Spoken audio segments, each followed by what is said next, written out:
The Kings play their first of back-to-back games as they host the San Jose Sharks tonight, and they welcome back a key part of the team. That's next on this edition of Locked On LA Kings. You are Locked On Kings, your daily podcast on the Los Angeles Kings. Part of the Locked On Podcast Network, your team every day.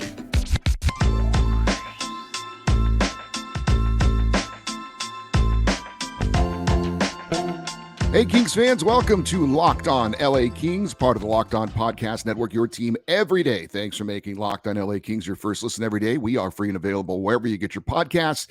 We'd love for you to leave us a positive comment on Apple Podcasts if you're a fan of the show. And we are on YouTube. Please like and subscribe if you're enjoying this content. I'm Eddie Garcia, your host of Locked On LA Kings. I've worked in sports media for the past 30 plus years.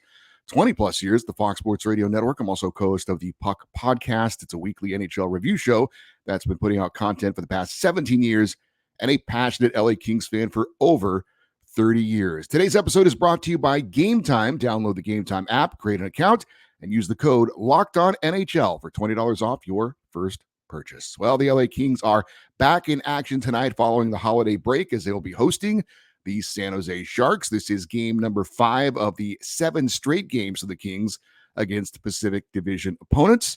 So far, the Kings are 3-1 over that stretch of games. It includes a 4-1 win over the Sharks in San Jose last Tuesday. The Kings were in control throughout of that game, jumping out to a 1-0 lead. They led 3-0 after 2 periods, eventually had a 4-0 lead with about 2 minutes to play.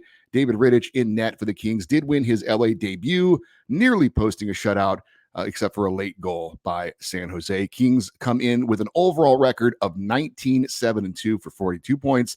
That's good enough for 3rd place in the Pacific Division, 6th place in the Western Conference, and 8th overall in the NHL. The Sharks check in with a 9-22-3 record for 21 points. San Jose is last in the Pacific Division, last in the Western Conference, and last in the NHL. The Kings are coming off a 5-3 win over the Flames on Saturday. Sharks are coming off a 7-4 loss to the Canucks in Vancouver last Saturday. The Sharks are currently riding a 5-game losing skid. LA 6-6-3 at home. San Jose 3-14-1 on the road this season. So on paper, certainly this appears to be a mismatch. In just about every statistical category, the Kings are better than the Sharks, and in some respects by a wide margin. The Kings are scoring 3.53 goals per game. That's 4th best in the NHL. The Sharks are scoring 2.15 goals per game. That's dead last in the NHL. The Kings are allowing 2.37 goals per game. That is number 1 in the NHL. The Sharks are allowing 4.03 goals per game. That is dead last in the NHL. The Kings have 5 goals in their last game. The Sharks have 9 goals in their last 5 games. So tonight's matchup is the first of the Kings' 6th back-to-back games this season. Tomorrow they'll play the Vegas Golden Knights. Kings are 5-2-3 in back-to-back situations so far this year. They're 4-0-1 in the first game of back-to-backs, 1-2-2 in the second game of those back-to-backs. Let's check out the projected lineup for tonight's game against the San Jose Sharks. And if you're watching on YouTube, you will notice, and I will tell you if you're listening on the podcast, there are a couple of key additions here, I guess you would say. First and foremost, Vladislav Gavrikov is expected to return to the LA Kings lineup, activated off injured reserve earlier today. He had missed 5 games after that knee-on-knee collision in the game on Long Island against the Islanders a couple weeks ago. So great to see Gavrikov back. Only 5 games missed, not bad. At the initial injury, obviously they were saying week to week. So 5 games, a couple weeks there, but back and ready to go, paired with Matt Roy on that second pairing. The forward lines are all familiar, what we've seen over the last few weeks. The Kopitar line with Byfield and Kempe, the Danault line with Moore and Fiala, the Dubois line with Laferriere and Kaliev, and the Lizotte line with Grundstrom and Lewis. And now that Vladislav Gavrikov is back, the 3 defensive pairings are all back to normal, if you will. Anderson and Doughty, Roy and Gavrikov, England and Spence. We'll talk about who's in net tonight, but that'll be David Rittich with Cam Talbot serving as the backup. But real quick, before we get to that, I do want to give some props to defenseman Jacob Moverar. Nice job filling in on that second pairing with Matt Roy during those 5 games that Gavrikov was out of the lineup. Now, he didn't record a point, and he was a -1, but overall thought he played very solid defensively, didn't have any major issues or noticeable mistakes when he was out there. So if the Kings need to call on him again, and with all due respect, I hope they don't, because that means that somebody has been injured or maybe is not playing well. But he showed, Jacob Moverari, that he can fill in the short term and do a very respectable job for the LA Kings. Now, I did mention that David Rittich is getting the start in net. Obviously, that makes sense because the Kings are playing on back-to-back nights. The bigger of the games, the bigger of the opponents clearly is the Vegas Golden Knights. That'll be on the road coming up tomorrow night. So expect Cam Talbot to be in net for that one. But David Rittich will go tonight for the Kings. He obviously just faced the San Jose Sharks last week, got his first win as an LA King in that game, and nearly had a shutout as well. So he's facing a team that he just saw recently, got a win over, was very good against. And we'll see how he does tonight, but it makes sense that he would obviously go. Although in the back of my mind, I do wonder if this had not been a back-to-back situation for the Kings, if maybe David Rittich would have gotten the start anyway. If you recall, the last game against Calgary, Cam Talbot got run over by one of the Flames, Blake Coleman, when he scored a goal. His head snapped back. He was shaken up. His helmet flew off. The trainer had to come out and look at him. He did stay in the game. There were no reports afterwards that he had any after effects because of that, but he clearly was shaken up on the play. So looks like he's fine, but I would have been curious to know if maybe they would have given him an extra day off considering the opponent. But anyway, that's all just speculation at this point. And I did notice that Cam Talbot's numbers against the Sharks, for whatever reason, are not very good over his career. He's got a losing record. His goals against average is over 3.5. His save percentage is around 880. And he got shelled by the Sharks last year when he was in Ottawa. He allowed 7 goals in his only appearance against San Jose last year. So all signs obviously point to David Rittich getting the start in net tonight for the Kings, making his home debut as an LA King. So we're looking forward to that. Hopefully he has as much success tonight as he did last week against the Sharks. By the way, Capo Kakinen will be the opposing goalie for San Jose, and the Kings did face him last week, scored the 3 goals against him. The 4th goal was an empty net goal. So they've had some success against that particular goalie as well. Let's check out the keys to the game tonight for the Los Angeles Kings. I think first and foremost, have a shot mentality and a net front presence. The Kings did a great job of this in the first period in their last game, that 5-3 win over Calgary on Saturday. The first goal, Adrian Kempe providing a screen in front on a point shot from Quentin Byfield. The second goal for the Kings, P.L. Dubois, deflection from the high slot on another point shot. Kings are typically very good at putting shots on net. The Kings are tied for 3rd in the NHL at 33.9 shots per game. But the key is not just getting the shots, but getting people to the net. Don't float around it. Be in front of it. Be all around the crease, in the high slot, looking for rebounds, deflections, and screens. The Kings need to do that while getting the same number of shots. I think the number 2 key for the Kings is have the special teams be special. I mentioned the Kings are superior to the Sharks in every major statistical category except one, and it is close, and that's power play percentage. The Sharks are actually better than the Kings at 20.2%. The Kings are at 20%. So if the Sharks are going to score, it would likely come on the power play. Now, the bad part for San Jose is that they're going to be facing the top penalty kill unit in the NHL. The Kings are at 96.6% at killing off penalties. Key for the Kings, though, could be not just preventing power play goals, but we talked about this in the recap of the game against Calgary. Stay out of the penalty box, because while maybe the Sharks won't score on the power play, if you're killing a lot of penalties, as the Kings did against Calgary, that affects your offensive flow. It affects your lineup, and it just takes you out of a rhythm. So for the Kings, they were shorthanded 6 times against the Flames. That's obviously way too much. I think that was a season high.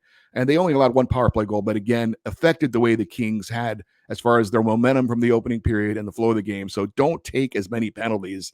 And of course, if you can, win the special teams battle. And I think the third key for the Kings is play to your level. And the Kings have done a great job of this all season long. They do not play to the level of their competition. They play to their level. Of the 13 teams the Kings have played this season that are out of a playoff spot as of the standings today, LA has a record of 10-1-2 against those teams. Their only regulation loss to a team not holding a playoff spot right now was to Seattle 1 week ago. 2-1 loss in a game that the Kings really should have won because they dominated the game. LA also had a shorthanded loss to the Hurricanes in the second game of the season and an overtime loss to Pittsburgh. Other than that, the Kings have taken care of business. And again, their success this year in part has been to the fact that the teams they're supposed to beat, most of the time, they beat those teams. And that's the case tonight against the San Jose Sharks. This is a team the Kings should beat. And hopefully, as they've done most of the year this year, they will take care of business against a lesser opponent. We're going to check in on the Kings 30 games into this NHL season. That's next here on Locked On LA Kings, your team every day. Hey, you shouldn't have to worry when you're buying tickets to your next big event. I don't, because I use Gametime, the fast and easy way to buy tickets for all your sports, music, comedy, and theater events near you. I have used Gametime to buy tickets to NHL and NFL games this season, and I am a very satisfied customer. The app is easy to navigate and use. They've got killer last-minute deals, all-in prices, and their best price guaranteed. Gametime's the only ticketing app that gives you complete peace of mind with your purchase. I love that you can see the view from your seat before you buy it, so you know exactly what you're going to get when you arrive. And Gametime takes the guesswork out of buying tickets. All-in pricing shows your total upfront, so you know you're getting a great deal without any hidden fees. Buy tickets in seconds with 2 taps on the app. Just download the Gametime app, create an account, and use the code LOCKEDONNHL for $20 off your first purchase. Terms apply. Again, create an account, redeem the code LOCKEDONNHL, LOCKED NHL, for $20 off. Download Gametime today. Last-minute tickets, lowest price, guaranteed. Hey, Locked On NHL has launched the first ever national sports 24/7 streaming channel on YouTube. That's Locked On Sports Today. It's here for you 24/7, covering the top stories of the day. Plus, we have our Locked On national shows covering every league. But go to Locked On Sports Today on YouTube and subscribe to the first ever national sports 24/7 streaming channel. One of my coworkers at the Fox Sports Radio Network, Ben Maller, host of the Ben Maller Show, 11 p.m. to 3 a.m. Pacific time, talks about how we love round numbers. And he's right. 99 or 101 isn't a thing, but 100, that is a thing for some reason with us. And with that in mind, I thought it might be interesting to look at the Kings through 30 games this NHL season. And as someone who follows the entire league, I host a weekly NHL review show, the Puck Podcast. I think I got a decent feel on where the Kings kind of sit nationally amongst hockey fans and media, things like that. And I do think the Kings have gotten some praise. Certainly the record-breaking road winning streak to start the season got them a lot of attention, and deservedly so. But I still kind of feel like the Kings are kind of laying in the weeds a bit when it comes to being talked about as one of the top teams in the NHL and as being a real cup contender this season, which I actually have no problem with. The attention is great, but I've always kind of liked my teams kind of being just kind of lurking a little bit. As far as points go, I mentioned this earlier, the Kings are currently 8th in the NHL in total points. However, LA has games in hand on all the teams in front of them in the standings. Now you have to do something with those games for that to matter. But the Kings are 3rd in the NHL in winning percentage at .633. Only the New York Rangers and Vancouver Canucks have a better winning percentage. So through 30 games this season, the Kings are 19-7-4 for 42 points. Last season, after 30 games, the Kings were 15-11-4 for 34 points. So the Kings have 8 more points this season compared to the same time last season, with 4 more wins as well. And remember, last season, the Kings posted the second most wins in franchise history and the second most points in franchise history, 47 wins and 104 points. So how does this year's team through 30 games compare to those Kings teams in the past who had the most wins in a regular season and the most points in a regular season? So we go back to the 1974-75 season for the LA Kings. I think I was in first grade at the time, but that team holds the Kings franchise record for points in a season with 104. Through the first 30 games of that season, the Kings had a 16-4-10 record. Remember, this was still when there were ties in the NHL. So through 30 games this year, the Kings have 3 more wins than the Kings team that had the most points in a regular season in franchise history. Of course, the Kings did have 1 overtime win and 1 shootout win, But again, this year's Kings team is having a better season than the 1974-72 Kings team that had 104 points of franchise record. 2015-16 LA Kings hold the franchise record for wins in a season with 48.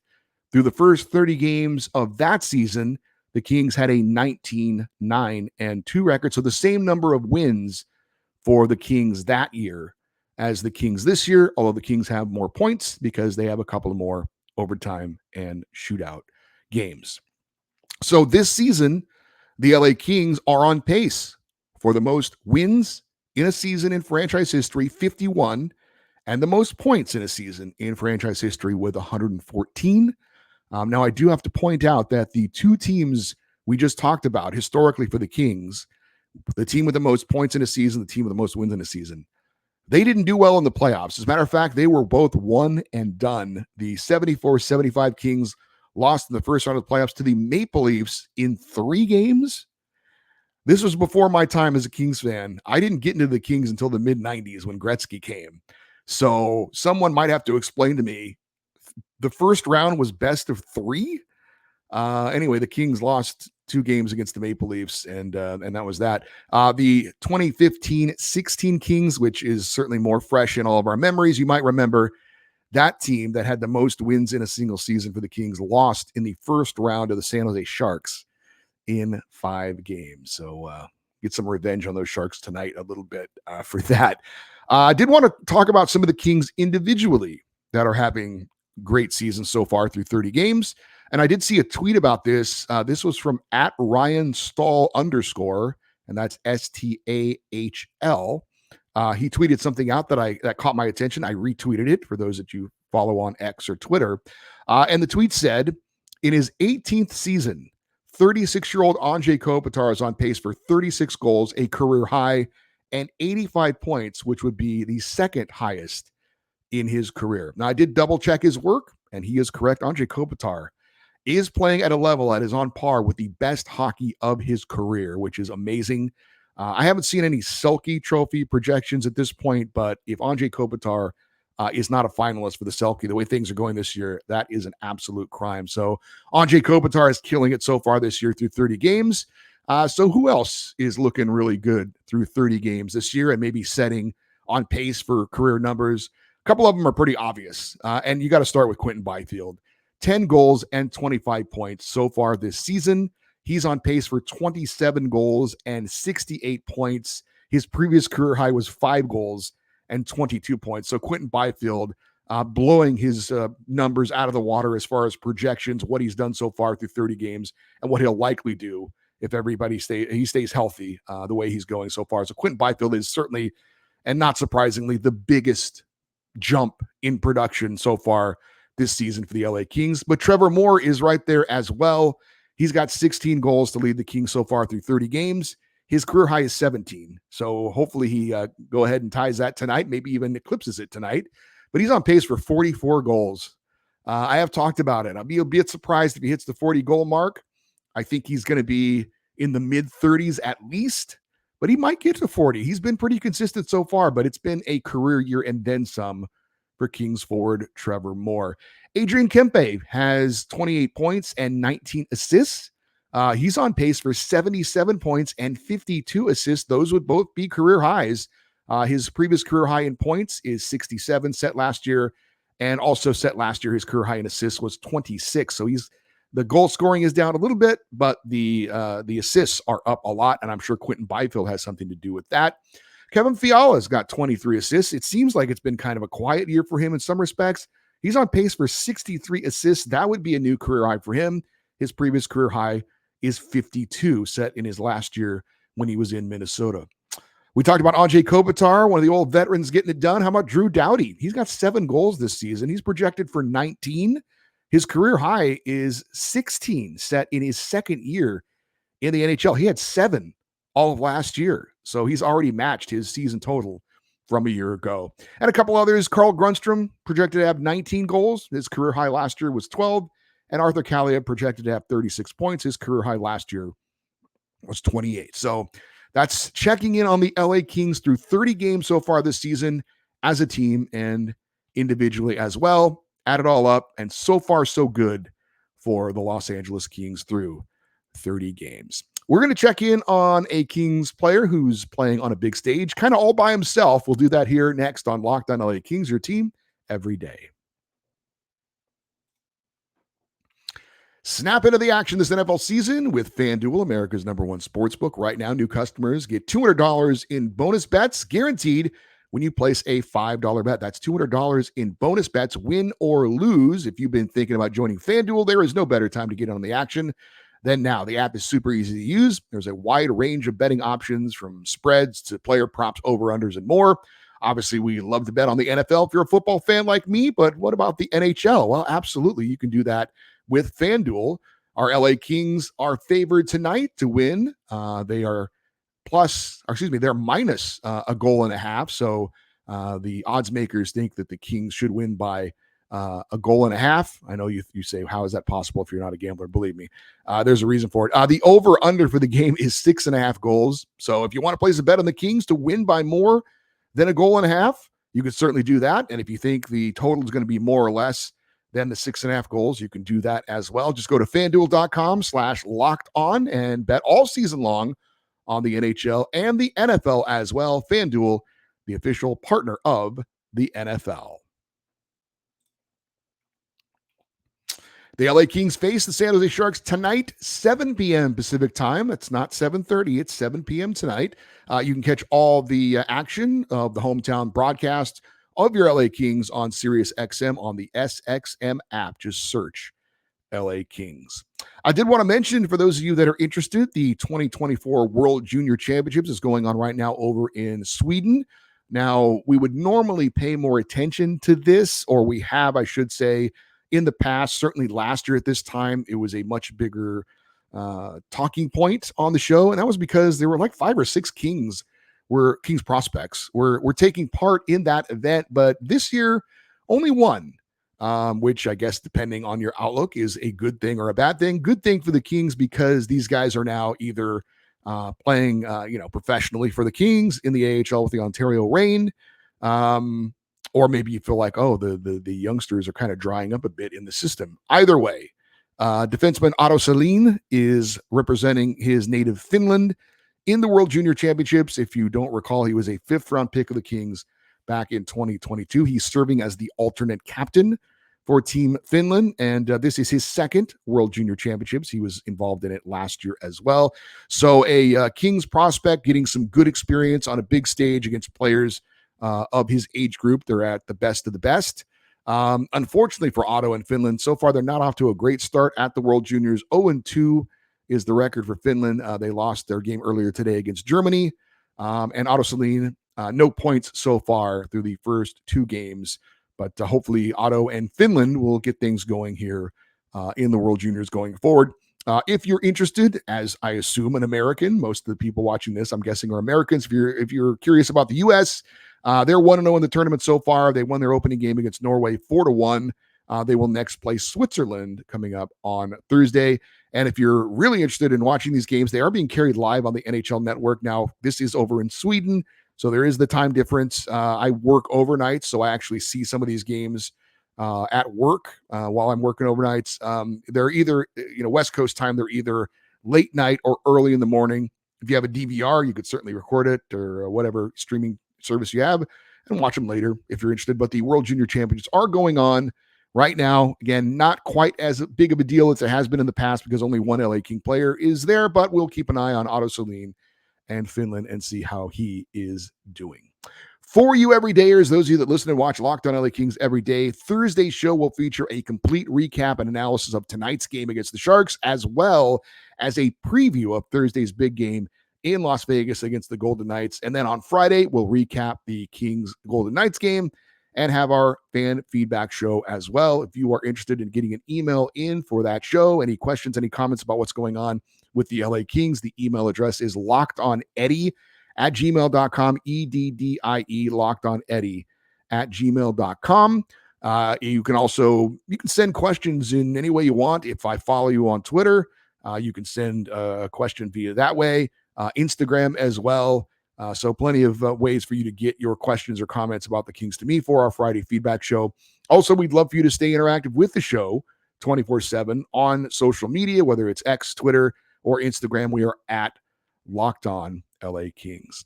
That is going to do it for today's show. Tried to get it out as soon as possible for you guys so you can listen and watch this episode well in advance of tonight's game against the Sharks. Hope it got you ready for the game tonight against San Jose, and hope to see a big win and talk about it on tomorrow's show.